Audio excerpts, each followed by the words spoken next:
ओम शांति। आज 24 जून मातेश्वरी जगदम्बा सरस्वती की पुण्यतिथि हम मना रहे हैं। मातेश्वरी जी इस ईश्वरीय विश्वविद्यालय की प्रथम मुख्य प्रशासिका थे, जिन्होंने ब्रह्मा बाबा के साथ बहुत कुशल नेतृत्व दिया। आपका बचपन का नाम राधे था और वो मंडली में जब आप संपर्क में आए उस समय आप स्कूल में पढ़ते थे। बहुत ही हुशियार बुद्धि, गायन कला, नृत्य कला में आप प्रवीण थी। आते ही बाबा ने आपकी योग्यता को पहचाना और यकीन कि आप एक बहुत महत्वपूर्ण सदस्य बनी। मातेश्वरी जी, जिनको हम मम्मा कहते हैं, मम्मा बहुत ही आज्ञाकारी, वफादार और फरमानबरदार थे। बाबा अगर रात को भी मामा को कुछ करने की आज्ञा देते थे तो कभी एक संकल्प भी नहीं करती थी। यहाँ तक कि कई ऐसे असंभव बातें जो मामा ने कभी की नहीं अपनी जिंदगी में, जब बाबा ने उन्हें करने को कहा तो मामा ने उन्हें किया। माना कभी ये नहीं कहा कि मुझे आता नहीं है, अभी मैं कैसे करूँ। वो समझते थे कि ये जो बाबा ने मुझे कहा है ये भगवान ने मुझे कहा। इस तरह से वो बाबा की आज्ञा का पालन करते थे। या कहेंगे कि बाबा अगर रात को दिन कहे तो मामा उसे मानने को तैयार थे कि रात नहीं दिन। ऐसे ही मामा मुरली के प्रति बहुत दीवानी थी, बहुत यात्रा होकर के मुरली सुनते थे और उनका ज्ञान सुनाने का तरीका इतना स्पष्ट था कि जो भी मामा की मुरली सुनते थे या मामा का क्लास सुनते थे वो शिव बाबा पर निशावर हो जाते थे। मामा बहुत ही अचल विकल और निर्भय थी। जब मंडली में बहुत परीक्षाएं आई, मामा बिल्कुल स्थिर रही और कोर्ट में भी उनको जाना पड़ा। कोर्ट में भी जज के जो भी सवाल थे उन्होंने बहुत निर्भयता से उसका उत्तर दिया और विजयी रही। ऐसे ही जब भारत में सेवाएं शुरू हुई तो कई स्थानों पर पवित्रता के कारण विरोध होने शुरू हो गए।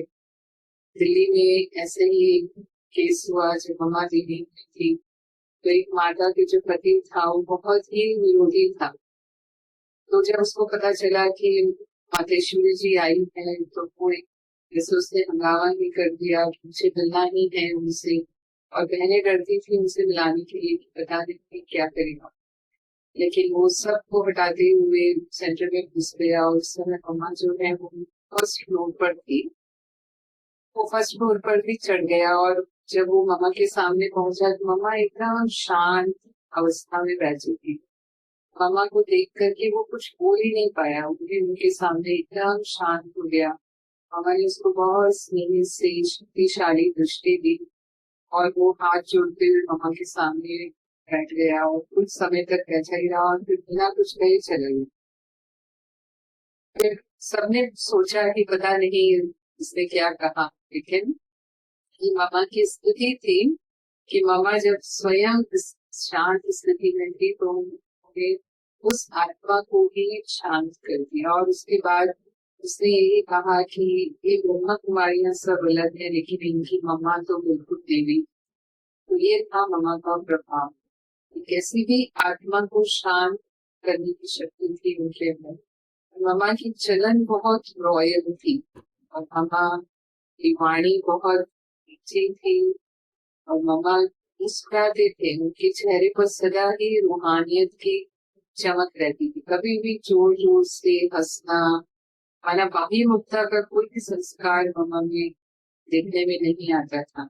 और यज्ञ में कचहरी करने का जो नियम बाबा ने बनाया तो मामा ने उसके निमित्त रही और रात को सभी के साथ वो बैठती थी और उनके सारे दिन का समाचार लेकर उनको उनके समाधान देना, ये सब मामा की जिम्मेवारी होती थी।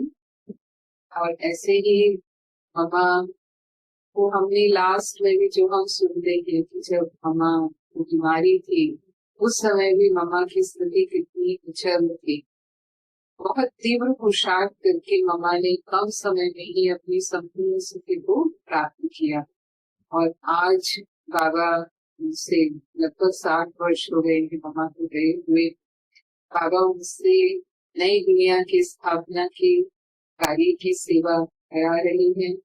जहाँ भी मामा है वो अपने गुरु से अभी भी बाबा के कार्य में पूरी तरह से सहयोगी है। और ऐसी माँ को हम शत शत नमन करते हैं। ओम शांति।